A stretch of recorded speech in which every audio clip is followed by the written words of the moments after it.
Hello beautiful armies, welcome back to my channel tech love story. आज मैं आप लोगों के साथ शेयर करने वाली हूँ लव मी बैक के पार्ट 6। और ये एक इमेजिन स्टोरी है, तो इसको एक इमेजिन स्टोरी की तरह ही लीजिए। रियल लाइफ से इसका कोई लेना देना नहीं है और ना ही किसी बीटीएस मेंबर का। Okay, so let's get started. Jungkook हमेशा की तरह बैठकर अपने कैबिन में काम कर रहा था। तभी वहाँ पर जिन आ जाता है। जिन तायंग को ऑलरेडी घर पर ड्रॉप कर चुका था हॉस्पिटल से। जिन बड़े गुस्से के साथ जंगकुक के टेबल के पास आता है और अपनी एंग्री ट्यून में कहता है, जंगकुक तुम क्या पागल हो चुके हो? तायंग प्रेग्नेंट है, तुम्हें इसका ख्याल रखना चाहिए था। जिन की आवाज़ सुनकर जंगकुक अपना काम छोड़कर जिन की तरफ देखने लगता है और जिन को कहता है, अम्मा आप बिना परमिशन के मेरे कैबिन में कैसे आ सकती है? जिन अपनी एंग्री ट्यून में कहता है, शट अप, और तुम जो कर रहे हो, मैंने कहा था तायंग प्रेग्नेंट है तो उसका ख्याल रखना, लेकिन तुम तो उससे हॉस्पिटल ले जाने के लिए भी फुर्सत में नहीं हो। हाँ, जिनकी ये बात सुनकर जंगकुक एक डीप ब्रेथ लेता है और जिन से कहता है, क्योंकि आज मेरी बहुत ज़्यादा इम्पोर्टेंट मीटिंग थी, इसलिए मैंने जाने से मना कर दिया। क्या आप लोगों को इतनी सी बात समझ में नहीं आती? जंगकुक की ये बात सुनकर जिन अपना हेड नोट करता है और जंगकुक से कहता है, हाँ मुझे तुम्हारे सारे बहाने अच्छी तरीके से समझ में आ रहे हैं, लेकिन एक बात याद रखो जंगकुक, एक दिन ऐसा आएगा कि तायंग तुमसे बहुत दूर चला जाएगा और तुम चाहकर भी उसे अपने पास वापस नहीं लाओगे। मैं मानता हूँ लीसा तुम्हारे साथ नहीं है, लेकिन तायंग तुम्हारे साथ है तो तुम उसकी कदर नहीं कर रहे हो। जब वो लीसा की तरह तुमसे हमेशा के लिए दूर चला जाएगा, तब तुम्हें तायंग की असली कदर पता चलेगी। ये कहकर जिन वहाँ से चला जाता है। जिन के जाने के बाद जंगकुक गुस्से में अपने दोनों हाथ पटकता है और कहता है, ये लोग समझ नहीं पा रहे हैं क्या? मुझे सच में काम था। और रही बात तायंग की, तो मैंने उससे कहा था कि अगर वो प्रेगनेंसी लेना चाहता है तो मैं उसे फोर्स नहीं करूँगा, तो इसमें मेरी क्या गलती है? अगर मुझे तायंग को एक्सेप्ट करने में थोड़ा सा टाइम लग रहा है तो क्या ये लोग मुझे टाइम नहीं दे सकते? मैं भी इंसान हूँ और मेरे लिए लीसा को भुलाना इतना आसान नहीं है।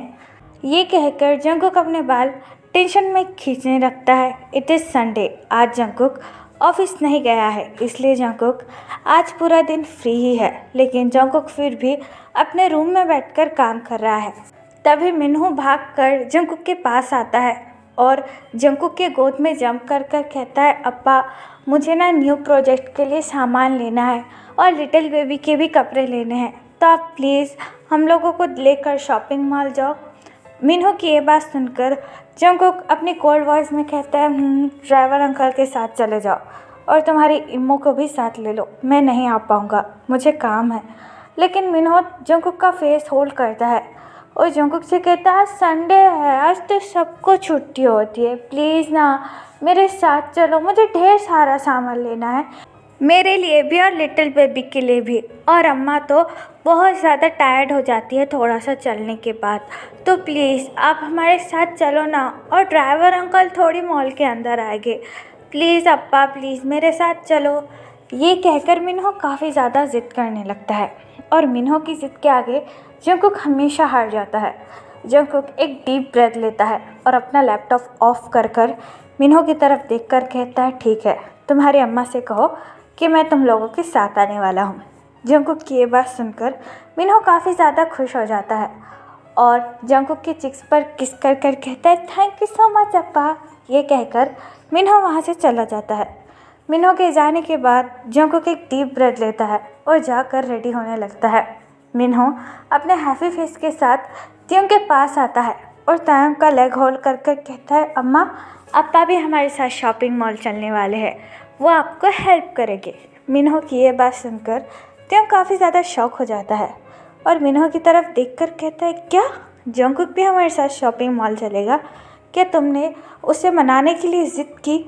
तायंग की ये बात सुनकर मिन्हू बड़ी मासूमियत के साथ अपना हेड एज नो में शेक करता है और तायंग से कहता है, नहीं मैंने तो कुछ नहीं कहा, मैंने बस ये कहा कि मुझे मेरे प्रोजेक्ट के लिए सामान लेना है और लिटिल बेबी के लिए कपड़े, बस मैंने कुछ नहीं किया अम्मा। I swear. मिन्हू की ये बात सुनकर तायंग स्माइल करता है और मिन्हू से कहता है, ठीक है चलो अब मैं तुम्हें रेडी कर देता हूँ। फिर तायंग मिन्हू को रेडी करने लगता है। कुछ देर बाद वो तीनों ही शॉपिंग मॉल में आ जाते हैं। ये पहली बार था कि जब जंगकुक तायंग के साथ अकेला कहीं बाहर आया था, जिसकी वजह से तायंग को काफ़ी ज़्यादा अच्छा फील हो रहा था। मिन्हो जंगकुक का हैंड होल्ड करता है और जंगकुक से कहता है, अप्पा मुझे ना टॉय चाहिए, देखो वहाँ पर कितने सारे टॉयज़ हैं और मुझे मेरे प्रोजेक्ट का सामान भी लेना है, चलो ना हम वो स्टोर में चलते हैं। मिन्हो की ये बात सुनकर जंगकुक अपना हेड नोट करता है और तायंग की तरफ देखकर कहता है, तुम्हें जो खरीदना है तुम खरीद सकते हो, मैं मिन्हो को टॉय दिलाकर आता हूँ। जंगकुक की ये बात सुनकर तायंग अपना हेड नोट करता है। फिर जंगकुक मिन्हो को लेकर वहाँ से चला जाता है। उन दोनों के जाने के बाद तायंग बेबी के कपड़ों की शॉप में आता है और होने वाले बेबी के लिए कपड़े ढूंढने लगता है। तभी तायंग को एक हल्की सी आवाज़ अपने कानों में सुनाई देती है, तुम अभी भी बहुत ज़्यादा ब्यूटीफुल हो बेबी बॉय। ये आवाज़ सुनकर तायंग की पूरी बॉडी फ्रीज हो जाती है और तायंग थरथराने लगता है। तायंग अपना फेस टर्न अराउंड कर कर सामने की तरफ देखने लगता है, लेकिन वहाँ पर कोई नहीं खड़ा हुआ था, जिसे देखकर तायंग एक डीप ब्रेथ लेता है और अपना पसीना साफ कर कर फिर से बेबी के कपड़े देखने लगता है। तायंग कुछ कपड़े हटाता है, तभी उसे और एक बार आवाज़ आती है, बेबी बॉय क्या तुम मुझे भूल गए। इस बार ये आवाज़ काफ़ी ज़्यादा साफ थी और ऐसा लग रहा था कि वो इंसान तायंग के बगल में खड़ा हुआ है, जिसे सुनकर तायंग की आंखें वाइडन हो जाती है। तायंग का दिल जोरों से धड़कने लगता है, तायंग की पूरी बॉडी स्वेट करने लगती है। तायंग बड़ी ही हिम्मत कर कर टर्न अराउंड होता है और अपनी डरी हुई आंखों से उस इंसान की तरफ देखने लगता है। तायंग को जिस बात का डर था आखिरकार वही हुआ। जिस इंसान से वो इतनी ज़्यादा नफरत और डरता था, आज वो उसके सामने खड़ा हुआ है। बोगम तायंग के पास आता है और तायंग के कानों में हल्की सी आवाज़ में कहता है, तेई बेबी मैं तुम्हें याद हूँ या नहीं।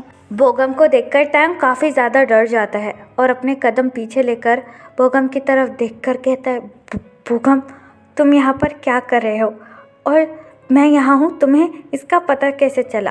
तायंग की ये बात सुनकर बोगम स्मार्ट करता है और तायंग की तरफ देखकर कहता है, तुम भूल गए बेबी बॉय, मैं तो तुम्हारी परछाई हूँ, मैं तो हर वक्त तुम्हारे साथ रहता हूँ। मैं 2 साल तुमसे दूर था तो तुमने मुझे याद किया होगा ना, हाँ, लेकिन डोंट वरी, मैं अब तुम्हारे पास आ चुका हूँ। अब हम दोनों फिर से हमेशा की तरह एक साथ रहेंगे और इस बार मैं तुमसे अलग नहीं होने वाला। बोगम बिल्कुल साइको दिख रहा था तायंग से ऐसी बात करते हुए। तायंग अपना बेली बम टाइटली होल्ड करता है और बोगम से कहता है, दूर हो जाओ मुझसे, मेरी ज़िंदगी से मैं तुमसे कोई बात नहीं करना चाहता हूँ। तभी बोगम की नज़र तायंग के बेली बम पर पड़ती है, जिसे देखकर बोगम स्मार्ट करता है और तायंग के काफ़ी ज़्यादा क्लोज आकर तायंग के बेली बम को टच कर कर कहता है, क्या ये उसी इंसान का बेबी है जिससे तुमने दूसरी शादी की है। तायंग बोगम का हाथ अपने बेली बम से हटाता है और बोगम से कहता है, दूर रहो मुझसे, मुझे टच करने की ज़रूरत नहीं है। बोगम अचानक से अपने एक्सप्रेशन चेंज कर देता है और अपने आंखों में आंसू लाकर कहता है, तेई मैंने तुम्हारे साथ जो भी किया उसके लिए मैं बहुत ज़्यादा शर्मिंदा हूँ और जेल में रहकर मुझे ये रियलाइज़ हुआ कि मैं तुम्हारे बिना बिल्कुल नहीं रह सकता और मैंने तुम्हारे साथ कितना बुरा किया। मैं तुम्हारे सामने हाथ जोड़ता हूँ, प्लीज़ मेरी ज़िंदगी में वापस आ जाओ। मैं तुम्हें प्रॉमिस करता हूँ कि इस बार मैं तुम्हें दुनिया की सारी खुशियाँ दूँगा और तुम्हें कभी भी हर्ट नहीं करूँगा और मैं तुम्हारे इस बेबी को भी एक्सेप्ट करने के लिए तैयार हूँ। तुम बस प्लीज़ फिर से मेरे पास वापस आ जाओ। लेकिन तायंग बोगम को ज़ोर से धक्का दे देता है और बोगम से कहता है, नहीं, मैं तुम्हारे पास वापस कभी नहीं आऊँगा। मुझे पता है कि तुम एक साइको हो जो मुझे कभी प्यार नहीं कर सकते, तुम एक घटिया इंसान हो। बोगम रोते हुए तायंग से कहता है, हाँ मैं मानता हूँ कि मैं एक साइको हूँ, लेकिन मैंने अपना इलाज करवाया है, अब मैं पूरी तरीके से ठीक हो तायंग। मैंने तुम्हारे लिए अपने आप को बदलने की कोशिश की है, तो क्या तुम फिर से मेरे लाइफ में नहीं आ सकते। मैं तुम्हारे सामने हाथ जोड़ता हूँ, मैं तुम्हें कभी हर्ट नहीं करूँगा। लेकिन तायंग चिल्लाकर बोगम से कहता है, नहीं, मैं तुम्हारी लाइफ में वापस कभी नहीं आऊँगा, क्योंकि मैं अपने हस्बैंड और अपनी फैमिली से बहुत ज़्यादा प्यार करता हूँ। तो तुम मेरी ज़िंदगी से दूर हो जाओ। तायोंग की ये बात सुनकर बोगम को काफ़ी ज़्यादा गुस्सा आता है और बोगम तायोंग से कहता है, क्या हस्बैंड? मुझे अच्छी तरीके से पता है वो जॉन जॉन्गकुक तुमसे बिल्कुल प्यार नहीं करता, तो क्या तुम अभी भी उस इंसान के साथ रहना चाहोगे? बोगम की ये बात सुनकर तायोंग की आंखें वाइडन हो जाती है और तायोंग बोगम से कहता है, तुम्हें जंगकुक का नाम कैसे पता चला? बोगम तायोंग का हैंड होल्ड करता है और तायोंग से कहता है, मुझे सब कुछ पता है ते, इसलिए तो मैं कह रहा हूँ, प्लीज़ मेरे साथ चलो, मैं तुम्हें बहुत मिस कर रहा हूँ, मैं तुम्हें हमेशा खुश रखूँगा। तायोंग बोगम को ज़ोर से धक्का देता है और बोगम से कहता है, मुझे तुमसे कोई रिश्ता नहीं रखना, प्लीज़ मुझे अकेला छोड़ दो और यहाँ से चले जाओ। तभी वहाँ पर मिन्हो आ जाता है और मिन्हो तायोंग का हैंड होल्ड करता है और तायोंग से कहता है, अम्मा अप्पा आपको बुला रहे हैं, प्लीज़ यहाँ से चलो। तभी बोगम मिन्हो की तरफ देखने लगता है और तायोंग की तरफ भी। तायोंग मिन्हो का हैंड होल्ड करता है और मिन्हो से कहता है, हाँ चलो बेबी। ये कहकर तायोंग मिन्हो को लेकर चला जाता है। तायोंग के जाने के बाद बोगम गुस्से में अपने दांत पीसने लगता है और कहता है, मैं तुम्हें फिर से पाकर रहूँगा तायोंग, भले ही इसके लिए मुझे कुछ भी क्यों ना करना पड़े। ये कहकर बोगम वहाँ से चला जाता है। मिन्हो तायोंग को जंगकुक के पास लेकर आता है। तायोंग डर के मारे बहुत ज़्यादा स्वेट करने लगा था और काफ़ी ज़्यादा हेवीली ब्रीथ लेने लगा था। तायोंग की ऐसी हालत देखकर जंगकुक तायोंग की तरफ देखकर कहता है, क्या तुम ठीक हो? तायोंग अपना हेड नोट करता है और जंगकुक से कहता है, हाँ मैं ठीक हूँ, मुझे घर लेकर चलो, मुझे कुछ अच्छा नहीं लग रहा है। तायोंग की ये बात सुनकर जंगकुक अपना हेड नोट करता है और तायोंग से कहता है, ठीक है चलो। ये कहकर जंगकुक तायोंग और मिन्हो को लेकर घर वापस चला जाता है। एट नाइट तायोंग अपने बेडरूम में मिन्हो को सुला रहा था, लेकिन तायोंग के दिमाग में अभी भी बोगम ही चल रहा था। बोगम को फिर से अपनी आंखों के सामने देखकर तायोंग बुरी तरीके से डर चुका था। तभी तायोंग के फ़ोन पर जेहोप का कॉल आता है। जेहोप की कॉलर आईडी देखकर तायोंग कॉल रिसीव करता है और अपनी लो ट्यून में कहता है, हेलो यंग। जेहोप तायोंग की आवाज़ सुनकर स्माइल करता है और तायोंग से कहता है, तेई तुम कैसे हो बेबी? तायोंग अपना हेड नोट करता है और जेहोप से कहता है, मैं बिल्कुल ठीक हूँ यंग, आप कैसे हैं? जेहोप अपना हेड नोट करता है और तायोंग से कहता है, मैं भी बिल्कुल ठीक हूँ। मैंने तुम्हें एक ज़रूरी बात बताने के लिए कॉल किया था। बात यह है कि बोगम जेल से बाहर निकल चुका है और तुम्हें तो पता है ना वो कितना ज़्यादा डेंजरस है। जेहोप की ये बात सुनकर तायोंग और भी ज़्यादा डर जाता है और जेहोप से कहता है, क्या? लेकिन कब? जेहोप तायोंग से कहता है, 1 महीना हो चुका है और वो जेल से बाहर है, तो मैं ये तुमसे कहूँगा कि तुम संभल कर रहो और हमेशा जंगकुक के साथ ही रहो। जेहोप की ये बात सुनकर तायोंग अपना हेड नोट करता है और जेहोप से कहता है, ठीक है यंग, मैं जंगकुक के साथ ही रहूँगा और अपना ख्याल रखूँगा। तायोंग की ये बात सुनकर जेहोप स्माइल करता है और तायोंग से कहता है, अच्छी बात है, अपना ख्याल रखना। ये कहकर जेहोप फ़ोन काट देता है। जेहोप के फ़ोन काटने के बाद तायोंग की आंखों में आंसू आ जाते हैं और तायोंग अपने आंसू पोंछकर कहता है, पता नहीं बोगम का काला साया मेरी ज़िंदगी से कब जाएगा। ये कहकर तायोंग मिन्हो को टाइटली हक कर कर सो जाता है। यहाँ पर टाइम स्किप होता है। पूरे 4 महीने बाद तायोंग अब 9th मंथ प्रेग्नेंट है। तायोंग की डिलीवरी कभी भी हो सकती है, लेकिन जंगकुक हमेशा की तरह तायोंग पर बिल्कुल भी ध्यान नहीं दे रहा था, जिसकी वजह से तायोंग को हमेशा हर्ट फील हो रहा था और बोगम भी तायोंग को हमेशा कॉल कर कर परेशान कर रहा था, जिसकी वजह से तायोंग अक्सर काफ़ी ज़्यादा गुस्से में रहने लगा था और तायोंग कई बार मिन्हो को डांट भी दिया करता था गुस्से की वजह से, क्योंकि तायोंग अपना गुस्सा किसी पर नहीं निकाल सकता था और जंगकुक तो तायोंग से बात भी नहीं किया करता था। तायोंग किचन में पानी पीने के लिए आया था, तभी वहाँ पर मिन्हो आ जाता है। मिन्हो के पूरे फेस पर चॉकलेट लगी हुई थी और मिन्हो अभी भी चॉकलेट खा रहा था और मिन्हो तायोंग की तरफ देखकर कहता है, अम्मा क्या मुझे कुकीज़ मिल सकती है? मिन्हो को देखकर तायोंग काफ़ी ज़्यादा गुस्सा हो जाता है और मिन्हो का कान खींचकर कहता है, मिन्हो मैंने तुम्हें मना किया था ना चॉकलेट खाने के लिए, तुमने कितनी सारी चॉकलेट खाई है और अपना पूरा फेस गंदा कर दिया। तुम्हें पता है डॉक्टर अंकल ने मना किया है ना तुम्हें चॉकलेट खाने से। त्यों की ये बात सुनकर मिन्हो रोने लगता है और तैंग से कहता है, अम्मा मुझे छोड़ो, मुझे दर्द हो रहा है। लेकिन तैंग और भी ज़्यादा टाइटली मिन्हो का कान खींचता है और मिन्हो से कहता है, मिन्हो मैंने मना किया था चॉकलेट खाने के लिए, तो तुम ये क्यों खा रहे हो। मिन्हो रोते हुए तैंग से कहता है, क्योंकि ये मुझे अप्पा ने ला के दी थी इसलिए मैं खा रहा हूँ। मिन्हो की ये बात सुनकर त्यों मिन्हो से कहता है, बोलो फिर से चॉकलेट खाओगे, बोलो।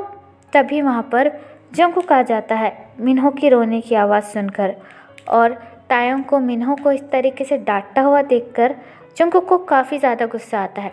जंगकुक मिन्हो के पास आता है और ज़ोर से तायोंग का हैंड मिन्हो के कान से अलग करता है और अपने एंग्री टोन में कहता है, तायोंग पागल हो चुके हो, तुम्हारी हिम्मत कैसे हुई मिन्हो के डांटने की। जंगकुक को देखकर त्योंग एक डीप ब्रेथ लेता है और जंगकुक से कहता है, आप ही उसे कुछ बोलिए, उसने फिर से चॉकलेट खाई, आपको पता है डॉक्टर ने उसे मना किया है, तो आपने उसे चॉकलेट क्यों दी। तायोंग की ये बात सुनकर जंगकुक डीप ब्रेथ लेता है और तायोंग से कहता है, क्योंकि वो जिद कर रहा था, अगर थोड़ी सी चॉकलेट खा ली तो इसमें बुराई क्या है, क्या तुम उसे इतनी बुरी तरीके से डांटोगे। तायोंग एक डीप ब्रेथ लेता है और जंगकुक से कहता है, मिन्हो मेरा भी बेटा है और मुझे अच्छी तरीके से पता है उसके लिए क्या सही है और क्या नहीं, क्या मैं उसे डांट भी नहीं सकता, बोलिए। तायोंग की ये बात सुनकर जंगकुक डीप ब्रेथ लेता है और तायोंग से कहता है, मैं वो नहीं कह रहा हूँ, बस उसका कान इतनी ज़ोर से खींचने की क्या ज़रूरत थी, तुम उसे समझा भी सकते थे।